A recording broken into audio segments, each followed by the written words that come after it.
an alternate view, I indoctrinate. I tell my students all the time, be careful. Be careful when you speak with me, because I get paid. There's no bones about it, and I don't apologize. I don't apologize for it. I get paid to indoctrinate. That's what I do for a living. I have a particular stance that I take, and I defend that stance using knowledge, just like someone would defend their border using a gun, right? So I'm a very dangerous dude to talk to on that level. So indoctrination, the power to be able to indoctrinate this mind, right? What happens is, instead of allowing the person access to an alternate view, what you do is you obstruct this person from alternate views. So there's no way for the person to get an alternate perception. So they use a dogmatic. This sort of loop back becomes dogma. This is what I said first. Dogmatic, self-referential, self-justified. Daddy, can I go outside? Indoctrination? No. Why? Because he said so. Because he said so. Because I was told to do this, and hence control. Right? This is how it works. Right? And it's not explicit. Mastering this process isn't just about picking up a pair of brass knuckles and hitting somebody in the head. Right? Really getting good at controlling people's moves and getting people to do what you want is a very tacit. It's like the scene in the Matrix where the Mervinji says, "You came to me and you think that you came to me of your own volition. I had you come to me because I know how the system works and I understand what's going, and I'm going to make suggestions, and based on the suggestions that I make, I'm going to see how you react, and based on how you react, I will know ... But I'm in control of this." Right? The terrorists are doing exactly the same thing. Right? No. Don't believe in that. Listen, this is what democracy says. Don't you see that this is what they did? Don't you see that this is how that goes? But what if it's just about what I'm telling you? It's just about what, until the point where you no longer need to externalize this force, right? This force is externalized.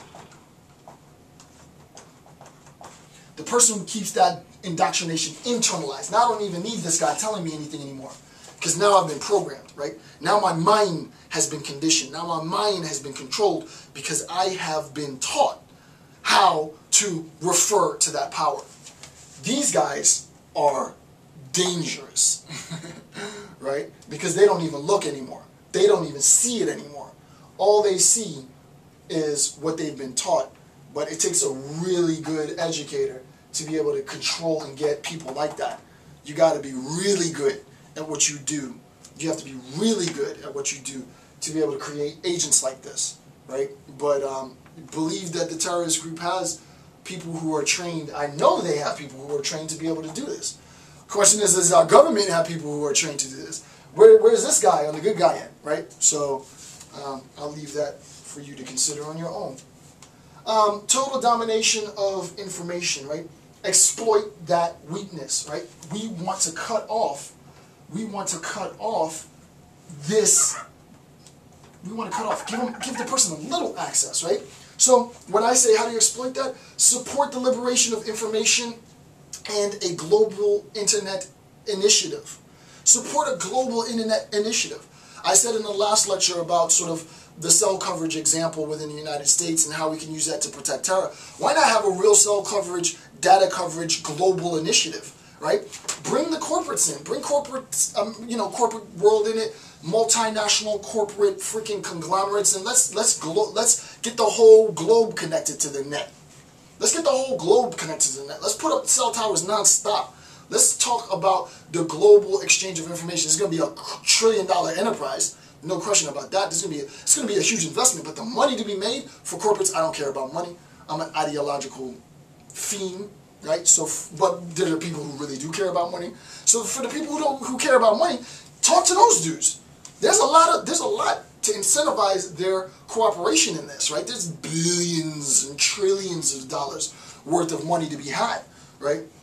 So exploit their weakness. Plus, you undermine the terrorist organization, right? So if they don't want access, you put it up to where it's invariably going to be the case that there's access, right? It's invariably going to be the case.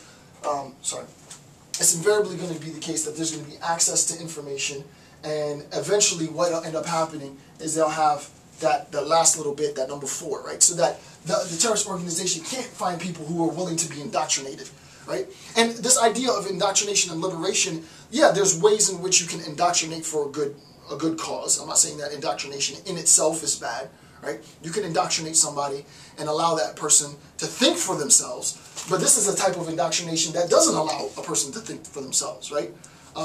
So important. So support, to undermine this weakness, support the liberation of information and a global internet access initiative, broader telecommunication and internet coverage. Incentivize corporate participation. Get the corporate sector to participate in this global initiative, right? Why is it important? Because the easier it is for people to get access to information in even the most remote corners of the world, the more difficult it will be for terrorists to control and indoctrinate their mind, right? It's about control. It's about control. For example, set an initiative to increase global internet connectivity, right? So my thing is, why don't have a big conference, invite all the telecommunications guys in, see what they have to say. How reliable is it? What are the cost margins? Blah, blah, blah. They can make a ton of money, we can secure the world. Terrorists are going to hate that. However, there is a disadvantage to this global internet connected initiative, and the disadvantage is that terrorist organizations use the benefits of globalization. They hate capitalism, they hate globalization, but they definitely use, there's some hypocrisy, right? They're connected, right? They're connected. If you think they're in a cave with lights and flames, you're ridiculous, right?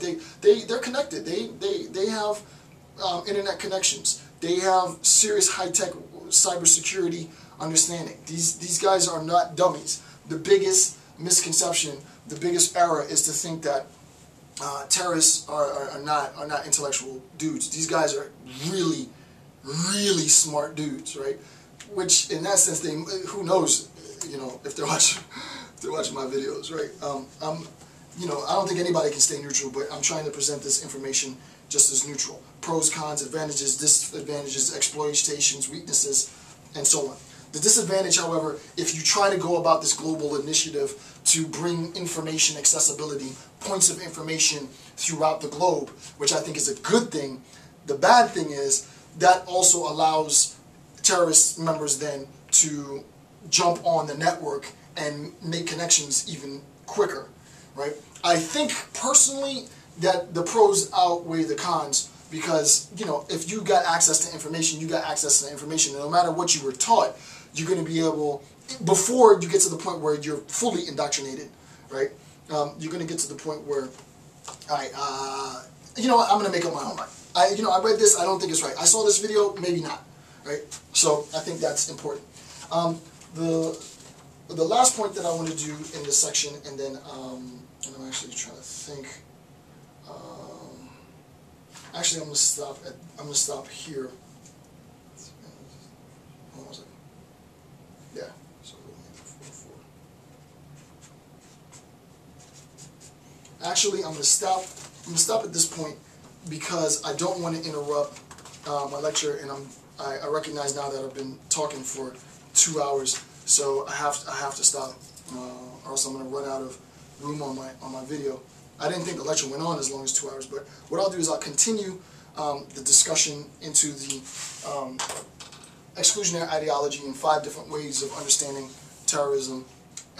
Next time, I will continue, but I'll upload what I have for this section. I'm not going to upload the whole document just yet. I'll upload what I have for this section, but I've run out of time because 2 hours has passed. So I want to thank you for.